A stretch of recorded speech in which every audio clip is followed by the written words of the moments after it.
because you could have nihilism versus power, for example. Well, I think what the biblical stories are pointing to is an ethos of voluntary self-sacrifice, right? And that is actually the antithesis of power. And then you might say, well, there's a relationship between accepting that as a valid proposition and reconfiguring the notion of the self. Because when Tammy had Michaela, we took our daughter up to northern Saskatchewan when she was about a year old, and there's a bunch of old people there, and they're all just watching this baby like mad, like she was on fire, you know. They're all 65, 70, 75, and they're so thrilled that this little creature's around, and they're watching her intently. And Tammy said to me that it was such a relief to her not to be the center of attention, that something had become more important to her, and that calmed her down and it gave her purpose. And so then you might think the true self, rather than the hedonistic self-defeating self, which we axiomatically assume as the self, the true self is actually found in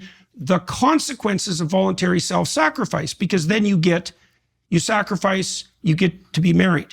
You sacrifice, you get to have friends. You sacrifice, you get to have colleagues and people who are voluntarily participating in your endeavors. You multiply your force. And then the self becomes like, it's the short-term psychopathic and manipulative whims that are sacrificed that you reflexively identify with the self. And what that's replaced with is harmony across all the levels of being simultaneously, from individual, like couple, family, town, society, state, and then all the way up Jacob's ladder, right? So, and that's based on, the argument would be, that's inevitably based on something like the acceptance of voluntary self-sacrifice as an existential necessity. And that seems to be, that's the pattern of Christ's life, clearly. And obviously is partnered by the abortive sacrifice of Isaac in Genesis, which preempts and acts as a prologue to the ultimate sacrifice.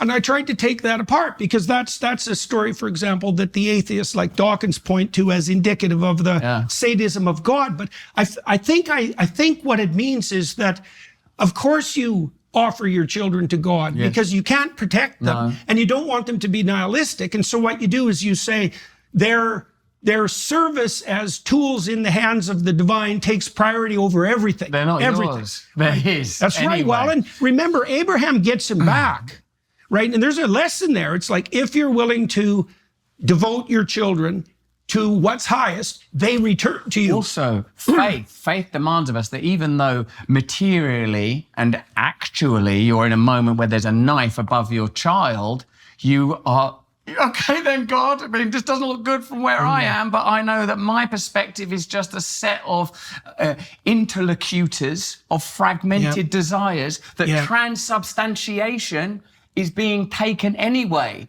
You are taking the body, and the word you used was possessed by the false idols, by the desires continually. The transubstantiation of desire is continually taking place. I am occupied by desire. I locate myself here in this desire. My polarity is achieved by my desire, and inverted commas my, because who is the my if the false idol is now occupied me? If I'm possessed that makes you a slave to the desire. I am its parasite, so we have no choice. The only antidote, the only salve is him. He is the only salvation. It's only by dying on the cross with him that I can neutralize it, because otherwise I will be possessed again.